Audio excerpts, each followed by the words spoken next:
Thank you to Despa58 for their support on Twitch. Hello everyone, my name is Deckerlink, the trained unprofessional, and welcome back to Repeat. It has been a fucking minute, hasn't it? Last month's update was a housekeeping update. This month's is the beginning of Phillip's route. The first fucking looks we've had at Phillip's route. I'm so excited, I can't wait to see. This update is apparently going to be a little short. A little on the short side. I just wanna know. So let's waste not any time. I have my bowl of milk ready. We're ready to go. So here we go. Who needs me most? Here it is. Phillip. Boom. My thoughts wandered over to Phillip. Out of everyone here, Phillip more troubled than the others. Always quietly burning in a corner until he boils over. I hope I can help him blow out before he reaches that point. My phone's ringtone suddenly pulled me out of my thoughts. I yelped and fumbled clumsily through my pockets for it. I missed the huge text of this game. It's so easy to read. Huh? It's a group message from Phillip.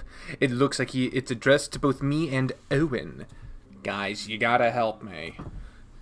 I've got a life or death situation on my hands. It's a disaster. I might totally die for realsies. Yikes. Is everything alright? Red Hot Panda 69 has entered the chat. Yo, do we need to stage a rescue mission? I will gladly lay down my life for you like the noble knight I am. I need help babysitting a bunch of kids. Never mind, I take it back. What happened to the whole noble knight shtick? Kids are scary, man. Those big round eyes judging your every move. Those disgusting baby teeth that threaten to fall out in a bloody mess at any moment. Plus, one wrong move and you might imprint a bad habit onto them for the rest of their lives. Trust me, Owen, you're not that memorable.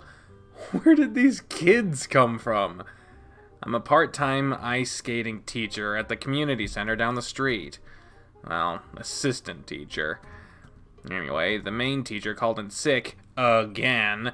The ice rink's undergoing an unscheduled maintenance, and the kids are growing bored. God forbid the kids get bored. The community center will be burned to cinders within an hour. Anyway, the class is basically a glorified babysitting service for the parents. We just gotta keep the kids busy and entertained for a while, capiche? Yeah, but why ask the two of us for help? We don't kid good. Well, I would ask a more reliable friend of mine, but she's ill and resting at home, ATM. Another option is Sissel, but he's got his own job. So that just leaves you two. And I know for a fact you two have nothing better to do. Ouch! Come on, guys, I could really use the help. I'd normally do it all myself, but I'm feeling really under the weather today. Did you forget to eat again? I don't remember. Sleeping. You did that last night, right? I was busy. Dude. Alrighty, John and I will be at the community center in a few minutes. Hang on tight. I'm not doing that work. Is that getting old yet? Is it getting fucking old? Guess I'll see you all soon. Thanks, guys. I really appreciate it. Oh, before you leave, could you guys feed Holly for me?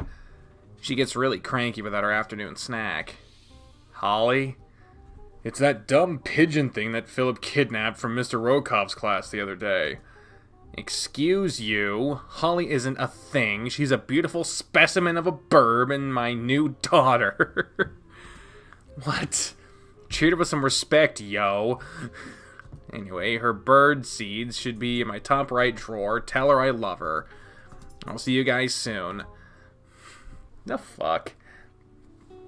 The good old-fashioned, bleak, dreary-ass hallway. One quick One quick trip downstairs later, I found myself at the door of Owen and Philip's dorm room. I can already hear Owen pacing around the room, opening drawers, complaining loudly to himself. I wonder what's up. One groaned loudly as it began knocking on the door. It swung open to reveal an exasperated Owen peppered with feathers and bits of torn paper. Ooh, new sprite, I think. This bird is a menace. How mad do you think Philip would be if I accidentally released it back into the wild? Or accidentally turn it into tonight's chicken noodle soup? He'd probably make you accidentally disappear too, which would be tragic. Owen nodded sagely. That'd be a shame. This dorm isn't nearly as gorgeous and lively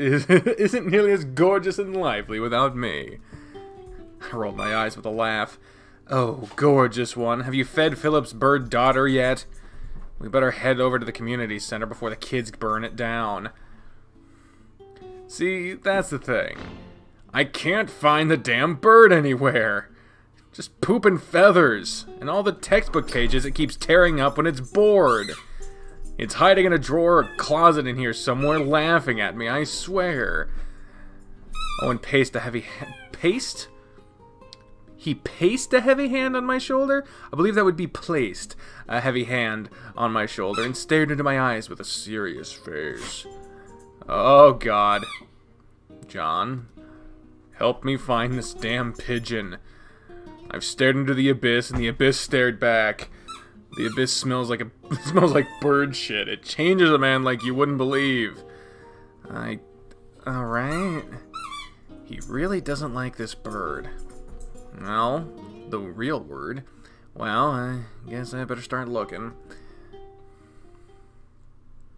Hey, dorm rooms.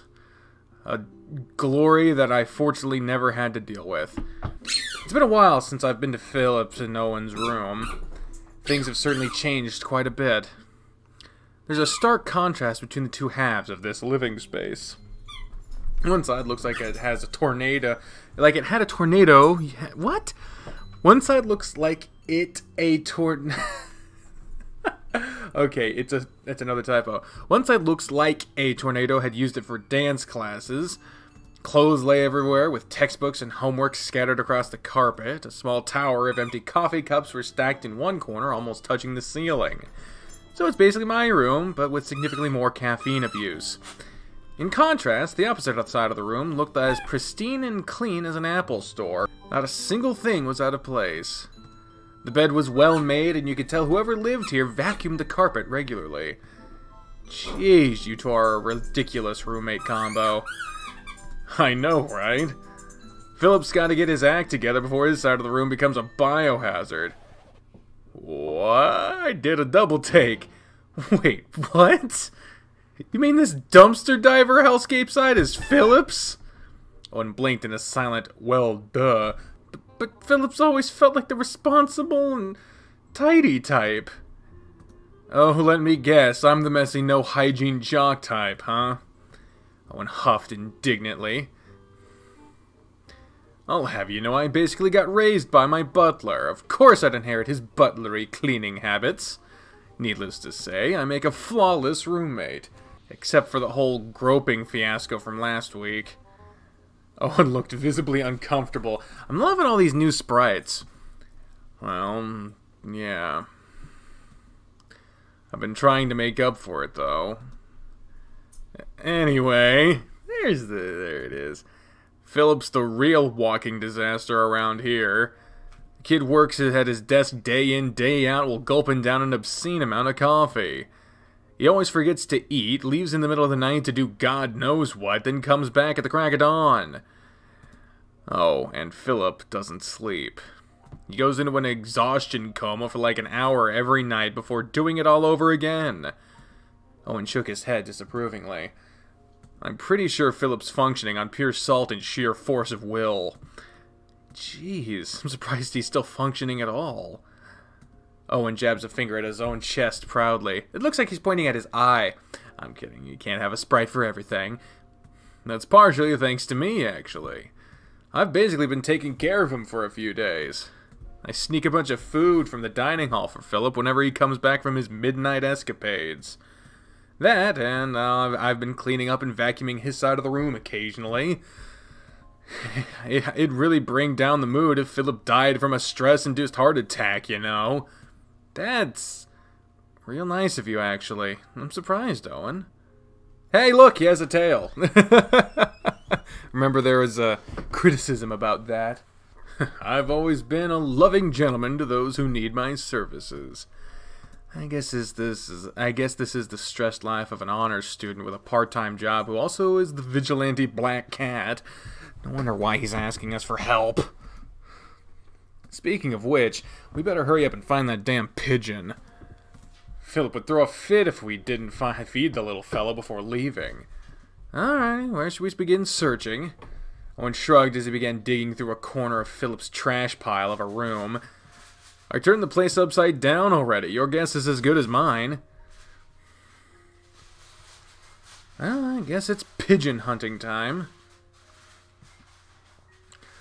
Where should I search first? Drawers or under the bed? Alright, the majority say bed, so we shall go with under the bed. I ducked under the bed and grimaced at the thick layer of dust caking the carpet. Owen, are you sure you weren't lying when you said you vacuumed occasionally? Dude, I did my best. It's kind of hard to vacuum when there's so much junk in the way. He's got a point. The space was littered with shoe boxes, a skateboard, and a small pile of spray paint cans. Yeah, that's not obvious at all. Phillip's signature black jacket was here too. I guess this was where all his stuff for those black cat activities are kept. It's not secretive if you ask me. Anyone could just look down here and find Phillip's secret identity. Oh, not just anyone. What the fuck? Huh? Who's there? I suddenly felt an invisible tendril wrap around my chest and firmly drag me out from under the bed into the middle of the room. I fled about wildly, but the tendril was gone. Dude, you okay? Did you find the pigeon? Completely breathless, I scrambled back onto my feet and shook my head. No, I didn't find anything. Owen gave me a strange look, but returned to his rummaging. The hell was that? What would happen if we looked under the bed again? Would it just be the same thing? It's just the same thing, okay. Probably his spirit protecting his shit. Oh, so now we can go to the closet. That probably happens after you look for things twice, but let's try the drawers first. That was the other option. I rummaged through the drawers of Phillip's desk. Damn! There's a whole lot of junk in here. Coupon clippings, a bunch of homework notes, and spray paint cans, etc. A copy of Mental Wellness for Dumbasses sat in a dust-filled corner. No pigeon to be found, though. I pulled out a small sketchbook from the drawer, curiously. Phillip was an artist, after all. I've always wondered what sort of things he drew in his spare time. This sketchbook was weathered yellow with age. He must have carried this thing for years. Flipped through the pages quickly and blinked. Most of them were rough, angry-looking charcoal sketches. Jagged lines and furious dark strokes drawn by a shaky hand covered each page in a thick layer of graphite dust. These drawings would fit perfectly in a gothic horror novel. Many of them featured an eerily dark figure of a man hovering in the frame. One of the pages was completely with the uncanny words, "Get out of my head." Flipping to the last page, it was a small, weathered sticky note on the back cover. It read, "To Phillip." Whenever something stuck in my head, I always scribble it down or make a little doodle of it. Giving my thoughts visuals helps me make sense of them. Makes them a little less scary, you know? Anyway, I hope this sketchbook helps you feel better soon. From Generva. I jumped as the cold chill shivered down my spine. Dude, it's rude to look through artist sketchbooks and stuff without permission. It'd be like someone reading your diary when you weren't looking. Sorry. I wasn't even thinking. I fumbled the sketchbook back into the drawer and snapped it shut. That was definitely something I shouldn't have seen. Well, that leaves the closet. My ears suddenly perked up at the sound of quiet chirping. I think I just heard it. Wait, do pigeons even chirp? Beats me. Where'd you hear it? Somewhere in this corner. I strained my ears for the muffled sound and carefully reached for the closet door. The hinges immediately swung open to release a waterfall of unwashed laundry over my head.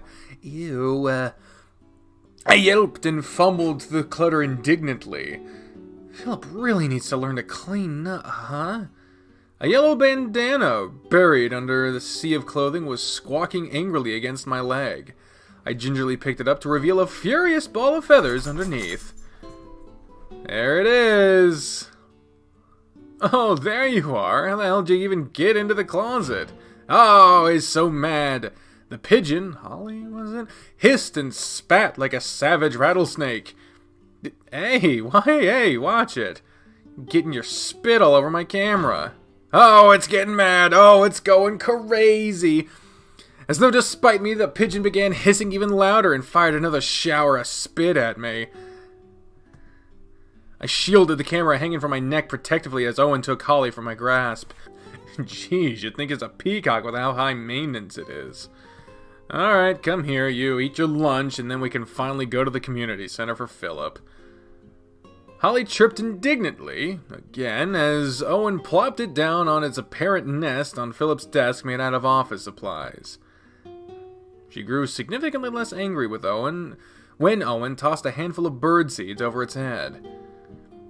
Mission complete. The creature has accepted its offerings. Hurry up, John. Let's get a move on. I sighed and grabbed the yellow bandana from earlier to wipe my spit-covered camera lens. You'd think the pigeon would be more grateful to be saved from suffocating in a closet. Click. Huh? Oops. Looks like I accidentally pressed the shutter. Oh, here we go again. We're going down a fucking memory avenue. I was screaming. Voice was raw. Throat coarse. But I kept screaming. Shouting into the world that did not hear disgust crawls up my throat and drags me back into the dark. Where am I? I just want to go home. A man was following us in the dark. Several men. It's probably just my imagination. I hope. I kept quiet because I didn't want Mom to worry. She's stressed enough as it is. I glanced at the dark bags under her eyes and gripped her hand a little tighter. I silently tugged at her to walk a little faster.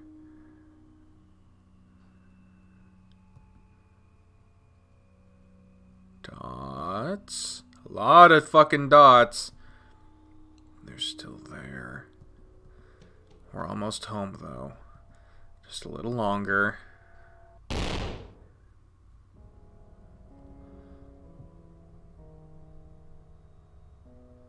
I only looked away from a second. A large hand closed around my mouth while my head was turned. I tried to scream, but it came out muffled as they shoved me into the dark. I tried reaching out to Mom. She heard me, but it was too late. She was already exhausted from work today. I watched as she chased after me breathlessly in vain. The car door slammed between me and the disappearing figure of my mother in the distance. We wouldn't be seeing each other for a long time.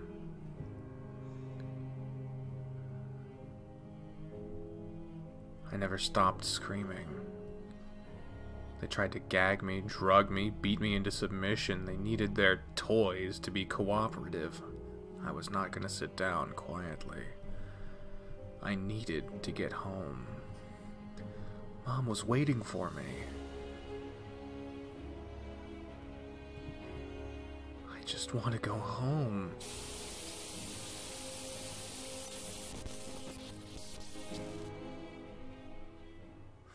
My eyes snapped open. The room was spinning in dizzy spirals as I tried to make sense of my surroundings. John?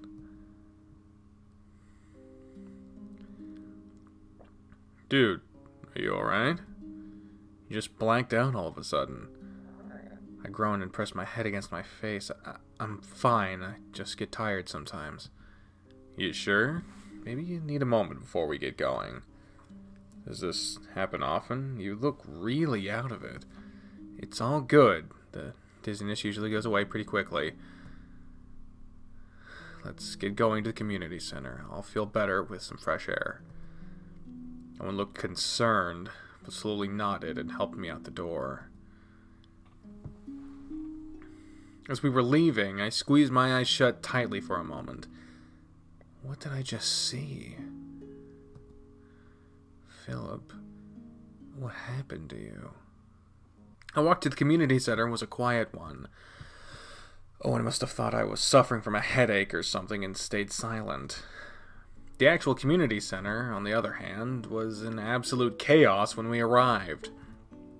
Owen and I barely made it through the door when a sound of screeching children shattered our eardrums. A small flock of 12-year-olds suddenly squeezed through the doors with a handful of steaming hot dogs and a fit of giggles. One of the boys suddenly noticed us and grinned an evil grin that only children could manage. Hey dude, want some wieners? What?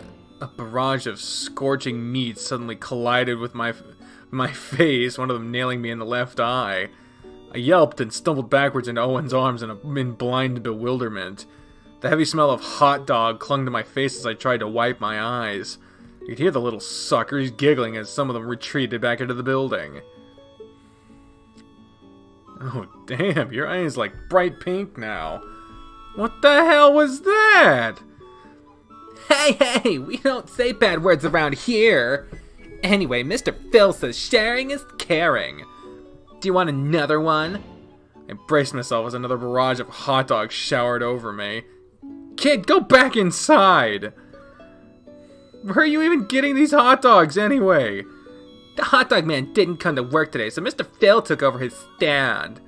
He gave us a bunch of expired ones and told us to scare away any new customers. We keep bothering him. Whoa, we're not customers. We're, Mr. Phil's BFFs. We're here to help him out. The boy's face suddenly lit with a non-evil smile as he started tugging at Owen's sleeve excitedly. Oh good, hurry up and give him a hand. This old lady's been bothering for like the last 20 minutes. Owen and I exchanged bewildered looks, but decided to just roll with it. Where are your parents? As we walked through the door, the boy glanced at me and stuck his tongue out. I don't think I like you very much. Thanks, kid. I guess Mr. Phil taught you about blunt honesty, too. There was a small concession stand at the entrance to the community center's ice rink, which was currently lacking the ice part. A scattered flock of kids were bouncing along the bleachers at the edge of the rink, looking bored.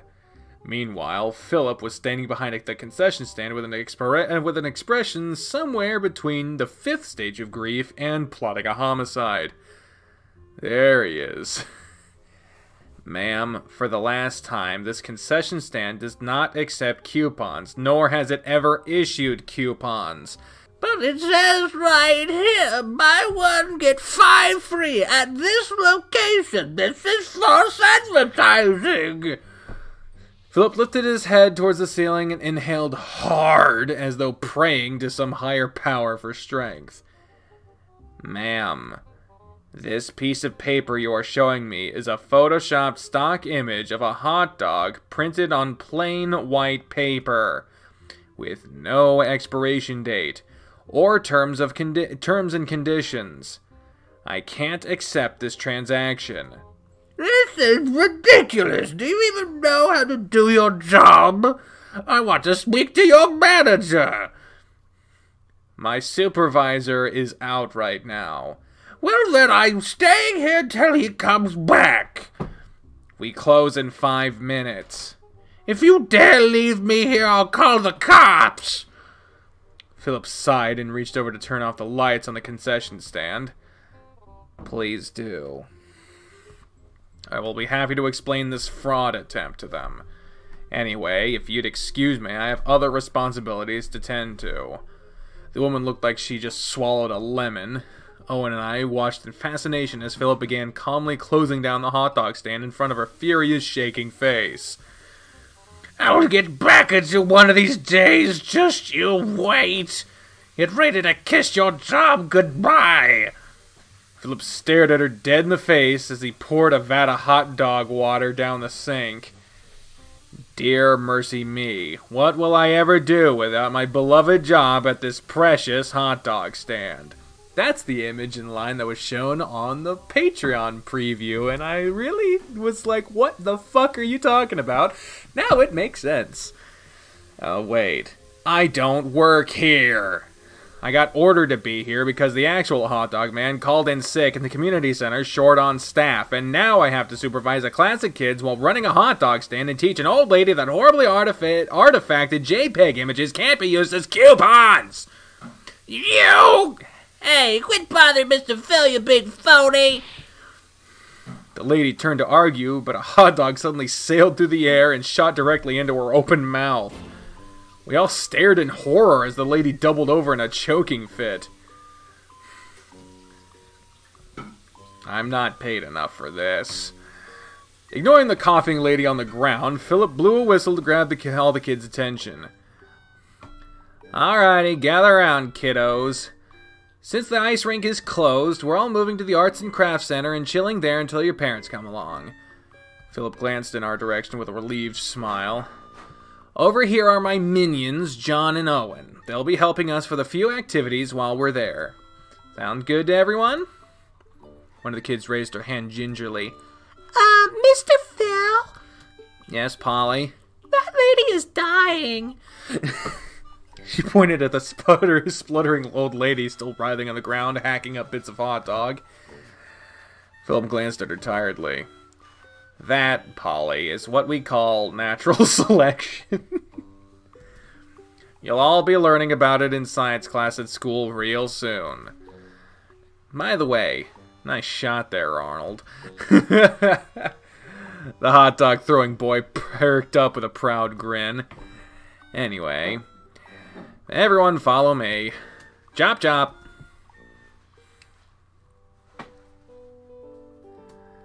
As soon as we left the rink, Phillip turned to us and collapsed against Owen's shoulder with a groan. Thank God you guys are here. I am this close to losing my shit. Owen gave him a sympathetic pat on the head. Losing one's shit is most unhygienic, my dear Phillip. Good thing we're here to help you find your shit. So, how are we gonna do that exactly? There was a tired smile on Phillip's face as he herded his flock of students down the hall. Just help me keep the kids entertained for the next hour or so. Shouldn't be too hard, just have fun with it. I stared at the class of kids warily. A few of them stared back and grinned excitedly like a pack of toothy piranhas. Have fun, he says. Phillip was already turning to address the class in a surprisingly mature and teacher-like tone. Alrighty, folks, there's art supplies at the table, storybooks by the reading table, and a bunch of toys in the crates.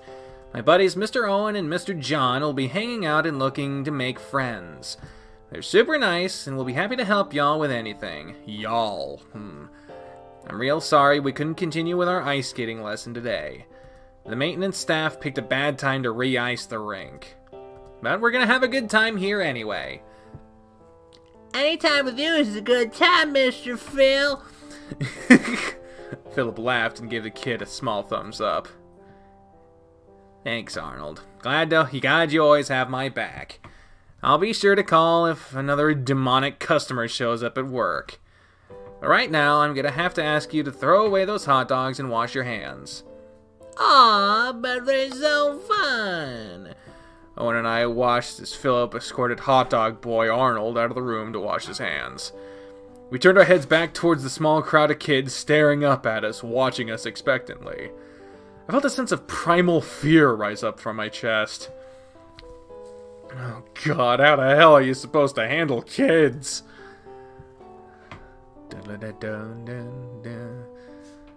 Ah, to be continued. God damn, it really was a short Short deal. But we finally got a little glimpse into the beginnings of the Phillip route. On the next update, I don't know. I don't know, because at this point I don't have any fucking clue. We have Sissel's route done through part A, the ending of part A done. He's explained it to me, but I still don't understand the fucking part system to this, so we'll have to wait and see what the fuck that means. But I'm sure a lot of other people will fucking understand it. I'm just an idiot. So right now we're waiting on Owen and Phillip's route to get to their endings, and then there's the true ending or route or whatever the fuck that will come out after that. So there's a lot left for us to find and enjoy in this game, and I look forward to every bit of it. But until then, ladies and gentlemen, I have been the trained unprofessional. Speaking of the voices when in my head when I say until next time, whenever the fuck that is, fare thee well. Bye, everyone!